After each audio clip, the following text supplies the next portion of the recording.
Hello and welcome to my channel. आप सभी का मेरे चैनल पर स्वागत है। आज की वीडियो हमारी 11th क्लास बिजनेस स्टडी, जिस टॉपिक को हम कर रहे थे, 3 वीडियो हमारी हो चुकी हैं। चौथी वीडियो में हम देखेंगे कि ऑब्जेक्टिव क्या होते हैं बिजनेस के। साथ ही साथ हम ये भी देखेंगे कि रिस्क क्या है, उसके क्या कारण हैं, जोखिम और जोखिम के कारण। तो शुरुआत हम ऑब्जेक्टिव ऑफ बिजनेस से करते हैं। बिजनेस के ऑब्जेक्टिव क्या होते हैं, सबसे पहले हम वही समझेंगे। व्यवसाय के उद्देश्य, व्यवसाय किस लिए किया जाता है, ठीक है। तो हम चाहते हैं कि जहां हम पहुंचना चाहते हैं उस पर्टिकुलर प्लेस पर हम पहुंच जाएं। तो हम जो भी एफर्ट करें, जितनी भी मेहनत करें, वो बिल्कुल सेंटर पे जाए। सेंटर का मतलब उद्देश्य, इसको अचीव करने के लिए हम काम करते हैं। तो an objective is the starting point of business. हम बिजनेस जब शुरू करते हैं तो सबसे पहले सोचते हैं कि हम क्या करना चाहते हैं, कहां पहुंचना चाहते हैं। तो ये वो स्टार्टिंग पॉइंट है जिसको हमें शुरुआत में ही डिसाइड करना पड़ता है। जब इसको हम डिसाइड कर लेते हैं, जब ही हम आगे काम कर पाते हैं। तो ये एक वो प्रारंभिक बिंदु है जिसके साथ हम बिजनेस शुरू करना चाहते हैं और जिस पर हम अपनी सारी क्रियाओं के माध्यम से पहुंचने की कोशिश करेंगे। Objective refer to all that the business people want to get, जो हम पाना चाहते हैं। जो भी चीज हम चाहते हैं कि हम जिस उद्देश्य के साथ हमने व्यवसाय शुरू किया है, हम उसको पा सके, तो वो ऑब्जेक्टिव रखे जाते हैं, ठीक है। अब किसी का ऑब्जेक्टिव होता है कि मुझे मार्केट में, जो भी मेरी मार्केट है, जिस प्रोडक्ट की मेरी मार्केट है, मैं उसमें एक लीडर हूं, मतलब कि मेरी सबसे ज्यादा सेल हो, मेरे प्रोडक्ट सबसे ज्यादा बिके। मेरा ऑब्जेक्टिव ये भी हो सकता है कि मैं साल के अंदर हर साल 20% अपना प्रॉफिट मार्जिन इंक्रीज करूंगा या अपनी सेल इंक्रीज करूंगा। तो ऑब्जेक्टिव हमें सेट करने पड़ते हैं। अब एक चीज आप यहां ये याद रखना कि एक एम होता है, एम को हम लक्ष्य कहते हैं। तो लक्ष्य भी ऑब्जेक्टिव का ही एक रूप होता है, पर वो लॉन्ग टर्म के लिए बनाए जाते हैं, ठीक है। और ऑब्जेक्टिव ऐसे छोटे छोटे भी हो सकते हैं, ठीक है। तो ये दोनों में डिफरेंस है, वो हमें पता होना चाहिए। तो क्या बोला गया था, objective refer to all that business people want to get, जहां हम पहुंचना चाहते हैं वो ऑब्जेक्टिव है हमारे। Return for what they do, तो उनको वापस क्या मिलेगा वो उनको देखना होता है। ऑब्जेक्टिव इसी के लिए सेट किए जाते हैं। तो ऑब्जेक्टिव अलग अलग हो सकते हैं, मैंने आपको दिखाया था। तो ऑब्जेक्टिव का मीनिंग इतना ही है। अब आप एक एक करके ऑब्जेक्टिव देखते हैं कि ऑब्जेक्टिव होते कौन कौन से हैं। तो शुरुआत करते हैं। सबसे पहला जैसे मैंने अभी आपको बताया था कि हम चाहते हैं मार्केट में हमारी जो स्टैंडिंग हो वो सबसे ऊपर हो। तो मार्केट स्टैंडिंग जो है वो बहुत इंपॉर्टेंट पॉइंट हो जाता है। तो market standing refer to the position of an enterprise in relation to the competitor. जो मेरे कॉम्पिटिटर हैं, जो मेरे जैसे प्रोडक्ट को बेच रहे हैं, उनके बीच में मेरा क्या स्थान है। तो हम सब ये चाहते हैं कि हम टॉप पर हों और हम उसी टॉप के लिए कोशिश करते रहते हैं। तो पहला ऑब्जेक्टिव यही है कि अपनी जो मार्केट स्टैंडिंग है उसको हम इम्प्रूव कर पाएं, उसको हम बढ़ा पाएं। ये हमारा पहला ऑब्जेक्टिव होता है, ठीक है। ये रहा। अब देखो डिफरेंट स्टेजेस बनी हुई हैं। हम हमेशा यहाँ पहुँचने की कोशिश करते हैं कि किसी तरीके से हम यहाँ स्टैंड कर पाएं। अगर हम यहाँ स्टैंड करते हैं, यहाँ स्टैंड करते हैं, जहाँ मर्जी हो, हमें पहुँचना उस पर्टिकुलर पोजीशन पर होता है। ये हमारा ऑब्जेक्टिव होता है। दूसरा ऑब्जेक्टिव है हमारा इनोवेशन। देखो वहां तक पहुंचने के लिए अपने आप तो हम पहुंच नहीं पाएंगे, हमें उसके लिए कुछ अलग करना पड़ेगा, अपने कॉम्पिटिटर से अलग। वो नव परिवर्तन कहलाता है। कुछ नया, कुछ ऐसा जो कस्टमरों को पसंद हो, कस्टमर चाहते हो, ग्राहकों को पसंद हो, तो वो हमें ढूंढना होता है। तो innovation is the introduction of new ideas. कुछ भी नया, कोई भी नया method, in the way something is done और मेड। कुछ भी एक नया सोचना वो इनोवेशन कहलाता है। तो नव परिवर्तन नए विचारों या तरीकों के परिचय से है, जिस तरह से कुछ किया या बनाया जाता हो। तो कुछ भी नया करना वो इनोवेशन कहलाता है। तो हमें वो कुछ नया करना है, ठीक है। तो ये देखिए नए का ही एक उदाहरण है कि किस तरीके से हम अपने जितने भी हमारे काम हो सकते हैं उन सबको ओपन करें और कुछ ऐसा नया सोचें, सो दैट कस्टमर अट्रैक्ट हो सके कस्टमर की। क्योंकि हमारा आज के समय में अगर हम बात करें तो हमारी जो सारा सेंटर्ड है, सेंटर का मतलब जिस पर ध्यान केंद्रित होता है वो कस्टमर है। हमें कस्टमर को देखकर चीजें बनानी होती हैं कि कस्टमर क्या चाहता है, कस्टमर की क्या जरूरत है, ठीक है। तो उसके हिसाब से हम काम करते हैं। तो आप देख रहे हो जिस तरीके से हमारी टेक्नोलॉजी चेंज होती जा रही है। कभी हम एक लैंडलाइन फ़ोन से काम करते थे, फिर मोबाइल आए तो मोबाइल बहुत बड़े थे, बहुत भारी थे, फिर पेजर आए, फिर और फ़ोन मोबाइल्स फ़ोन आए। तो धीरे धीरे कर कर बहुत सारी चीज़ें जो है चेंज होती रहेगी और आज की डेट पर हम एक और नए लेवल पर पहुंच चुके हैं। तो ये इनोवेशन है। इनोवेशन के थ्रू जैसे लोग कहाँ से कहाँ पहुंच जाते हैं। जियो वाले ने कुछ नया किया, अब उस नए ने उसको एयरटेल वोडाफोन उनसे आगे बढ़ा दिया। तो ऐसा ही कुछ ना कुछ हमें नया देना होता है अपने कस्टमर को, सो दैट वो उस काम को बहुत प्रॉपर वे में कर पाए। कुछ चीज़ें और इनोवेशन के बारे में यहाँ पर हैं। There are two kind of innovation in every business। दो प्रकार के इनोवेशन होते हैं। पहला तो हमारे प्रोडक्ट से संबंधित होता है या सर्विसेज से संबंधित, जो मैं आप लोगों को बता रहा था, और दूसरा है उन स्किल्स से संबंधित जिनको मैं यूज कर रहा हूं, उन एक्टिविटी से संबंधित जो प्रोडक्ट को सप्लाई करेंगे। तो इस सप्लाई से संबंधित भी हो सकता है। तो डिफरेंट वे हम चूज कर रहे हैं। ऑनलाइन शिक्षा आज के समय चल रहा है, तो ये भी आपके सामने शिक्षा को सप्लाई करने का एक तरीका बन गया है। ये खुद इनोवेशन है जिसके माध्यम से लोग बहुत अलग अलग कर रहे हैं और स्टूडेंट्स को पसंद भी आ रहा है। तो ये सब इनोवेशन के ही पार्ट है। तो दूसरा हम चाहते हैं कि इनोवेशन करें जिससे हम कस्टमर ओरिएंटेड बन सकें, कस्टमर को जो है क्या कर सकें, मोटिवेट कर सकें।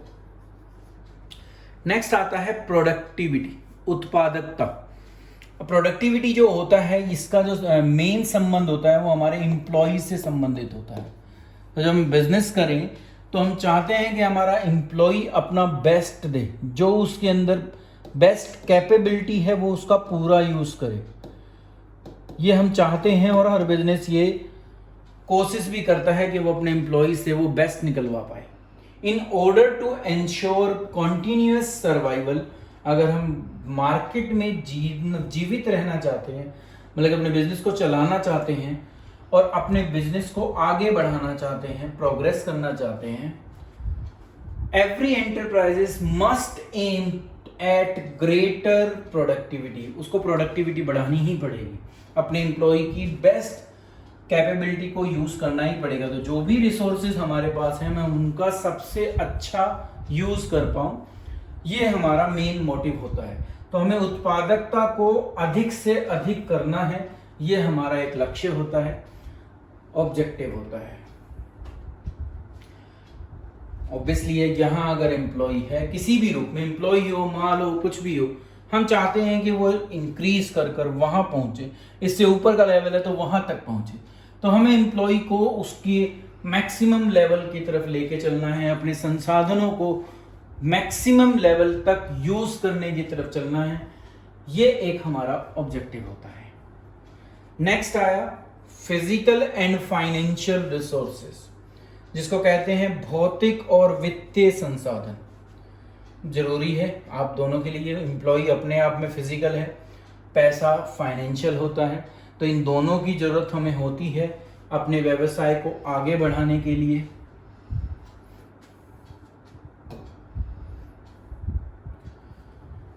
The business enterprises must aim at acquiring resources like plant, machinery, office, etc.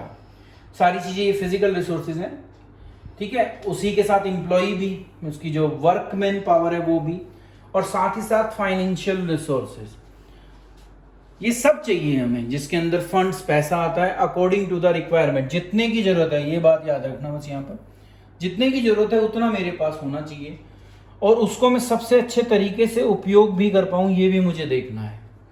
तो किसी भी उद्यम का, किसी भी व्यवसाय का ये लक्ष्य होता है कि जो भी उसको संयंत्र का मतलब प्लांट, मशीनें, कार्यालय, ह्यूमन रिसोर्सेज, मानव संसाधन, ये सब उसके पास हो, वित्तीय साधन भी उसके पास हो, और वो उसका कुशलता से उपयोग कर पाए, ये हमें देखना होता है। तो ये एक और ऑब्जेक्टिव था हमारा। फंड्स की बात की, साथ ही साथ मशीनरी की बात की। तो ये सब चीज़ें हमारे पास होनी चाहिए, जो भी हमारे बिजनेस की रिक्वायरमेंट है वो सारी चीज़ें हमारे पास हों और हम उनका सबसे अच्छा उपयोग कर पाएँ। नेक्स्ट जो सबसे इम्पोर्टेंट है, शायद इससे इम्पोर्टेंट कुछ है नहीं, बिजनेस किया ही इसलिए जाता है, प्रॉफिट कमाना। तो ये सबसे इम्पोर्टेंट हमारा वो है, हम चाहते हैं कि हमारा profit day by day increase करता रहे, मैक्सिमम लेवल की तरफ चलता रहे। ये हमारा मेन ऑब्जेक्टिव होता है, ये हमारा मेन ऑब्जेक्टिव है किसी भी बिजनेस का। जो सबसे मेन ऑब्जेक्टिव होता है वो प्रॉफिट अर्निंग होता है, क्योंकि इसी के बेस पर हम अपनी आजीविका को चलाएंगे, जो मालिक हैं वो। तो one of the objective of business is to earn profit on capital employed. जितना पैसा मैंने बिजनेस में लगाया उस पर मुझे लाभ मिल सके, प्रॉफिट मिल सके।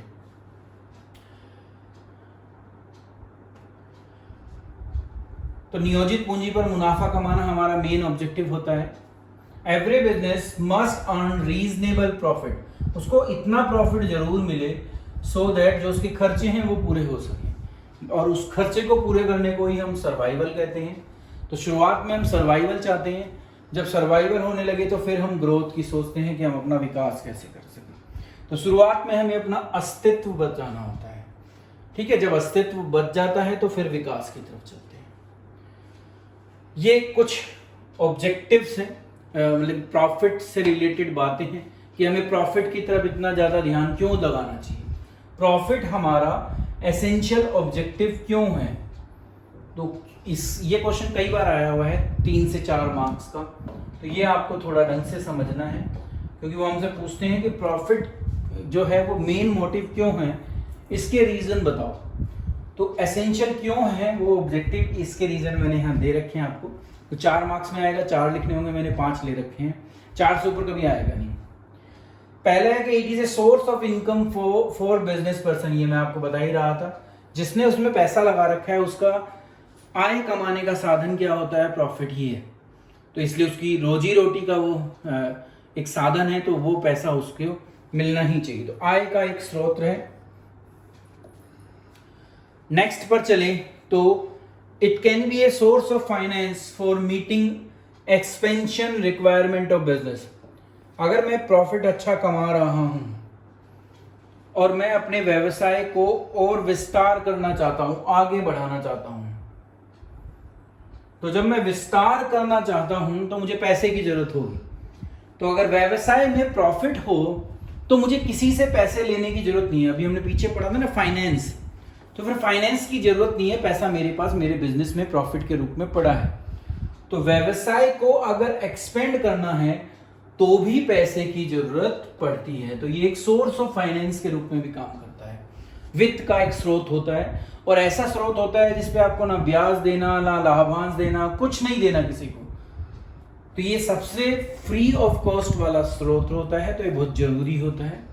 थर्ड अगर कहें तो वो ये भी हमें बताता है कि कोई बिजनेस कितना अच्छे तरह से चल रहा है, एफिशिएंटली चल रहा है। तो किसी भी बिजनेस की एफिशिएंसी भी प्रॉफिट से ही नापी जाती है। जो जितना ज्यादा प्रॉफिट कमा रहा है दैट्स मीन्स वो उतना ही अच्छा बिजनेस चला रहा है। नेक्स्ट बोले तो it can be taken as the society approval of the utility of business. समाज भी उसी को, आपने देखा होगा कि समाज में वही चीज जो है अप्रूवल मिलता है जो अच्छा कर रही होती है। तो किसी बिजनेस के अच्छे करने की क्या जजमेंट है, उसका प्रॉफिट। तो सोसाइटी का अप्रूवल भी जब ही मिलता है जब वो प्रॉफिट कमा रहा होता है। जो बिजनेस प्रॉफिट नहीं कमाता, हमें नहीं पता उस बिजनेस में क्या हो रहा था, पर अब हम डिसीजन ले देते हैं कि भाई बिजनेस अच्छा नहीं चल रहा होगा, जब भी तो प्रॉफिट नहीं कमा पा रहे, ठीक है। भाई किसी के घर में लड़ाई होती है तो हम यही तो कहते हैं कुछ ना कुछ तो गड़बड़ है, तभी तो लड़ाई हो रही है। तो सेम बात बिजनेस के लिए होती है। अगर बिजनेस प्रॉफिट नहीं कमाएगा तो एक जनरल परसेप्शन है कि बिजनेस अच्छा नहीं कर रहा। अब जब बिजनेस अच्छा नहीं करेगा तो मेरी रेपुटेशन भी डाउन जाएगी। रेपुटेशन का मतलब आपको पता ही है क्या होता है, मेरी साख, मेरी इज्जत। तो किसी बिजनेस की रेपुटेशन भी प्रॉफिट से ही संबंधित है। तो जितना ज़्यादा मैं प्रॉफिट कमा पाऊंगा उतनी ही बिजनेस में, उस फील्ड में, उस इंडस्ट्री में मेरी रेपुटेशन इंक्रीज होती जाएगी। तो ये साख के निर्माण करने में भी हमारी मदद करता है। तो ये सबसे इंपॉर्टेंट है, इसीलिए मैंने इसको पूरा आपके सामने डिटेल में एक्सप्लेन किया है। नेक्स्ट पर चलते हैं। नेक्स्ट आता है मैनेजर परफॉर्मेंस एंड डेवलपमेंट। किसी भी व्यवसाय में मैनेजर कैसा परफॉर्म कर रहा है, ये भी हम इसी के ऑब्जेक्टिव में रखते हैं, क्योंकि मैनेजर ही सबसे इम्पोर्टेंट व्यक्ति होता है जिसे सारे डिसीजन लेने होते हैं। तो मैनेजर बहुत इम्पोर्टेंट पार्ट है, इसलिए उद्देश्य में रखा जाता है मैनेजर की परफॉर्मेंस। तो business enterprises need manager to conduct and coordinate business activity. जितनी भी व्यवसाय की क्रियाएं हैं उनको करने और उनमें समन्वय लाने के लिए हमें मैनेजर की जरूरत पड़ती है। ठीक है, तो संचालन और समन्वय दोनों में हमें किसकी जरूरत है, मैनेजर की। Various programs for motivating manager need to be implemented. तो हमें मोटिवेट करना है मैनेजर को भी कि तुम भाई अपना सबसे अच्छा योगदान दो। अगर आप लोग अच्छा योगदान दे पाओगे तो बिजनेस अच्छे ढंग से चलेगा, साथ ही साथ हमारे बीच समन्वय भी अच्छा रहेगा। तो मैनेजर की परफॉर्मेंस को अच्छा बनाने के लिए हमें विभिन्न प्रकार के कार्यक्रम भी चलाने पड़ते हैं। देखिए मैनेजर की सबसे इम्पोर्टेंट पोस्ट है, तो हमें उसकी परफॉर्मेंस को इम्प्रूव भी करना होता है और वो बहुत इम्पोर्टेंट व्यक्ति होता है किसी भी बिजनेस के अंदर। अब नेक्स्ट आता है, देखो मैनेजर की परफॉर्मेंस हो गई तो फिर वर्कर की परफॉर्मेंस भी इम्पोर्टेंट है। तो वर्कर की परफॉर्मेंस और एटीट्यूड, तो उसकी परफॉर्मेंस भी सबसे अच्छी होनी चाहिए। तो every enterprises must aim at improving it worker performance. सब ये चाहते हैं कि हम जो हमारे श्रमिक हैं, एम्प्लॉई हैं, उनके प्रदर्शन को सुधार सके।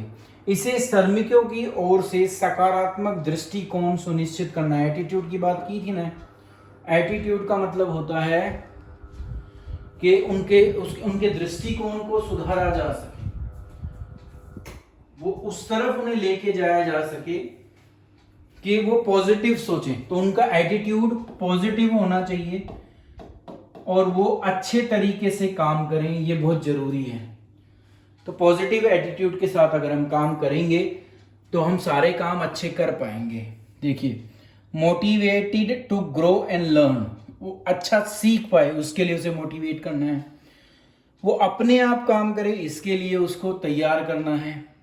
वो जो जैसा हम चाहते हैं, जैसा हमारा, जैसे आज के समय में हम ऑनलाइन शिक्षा दे रहे हैं तो ये आज के समय की जरूरत है, तो हमने उसके साथ अडेप्ट किया, अडेप्टेबिलिटी, हम उस सिस्टम में एडजस्ट हो पाए और हमारा पॉजिटिव एटीट्यूड हो। ये सारी चीजें किसी भी एम्प्लॉई के लिए या किसी भी एम्प्लॉई में हम चाहते हैं कि ये सारे गुण उसके अंदर होने चाहिए। ये भी ऑब्जेक्टिव है। और एक आता है सोशल रिस्पॉन्सिबिलिटी। समाज के लिए काम करते हैं, समाज में रहकर काम करते हैं, तो हमारा समाज के प्रति कुछ रिस्पॉन्सिबिलिटीज बनती हैं। तो सोशल रिस्पॉन्सिबिलिटी वही होती हैं। Social responsibility refer to obligation, मेरा दायित्व, उत्तरदायित्व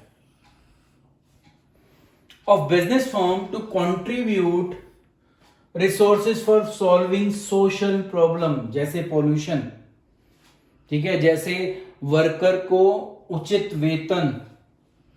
तो ये सब क्या है, सोशल ऑब्जेक्ट, हमारी रिस्पॉन्सिबिलिटीज हैं।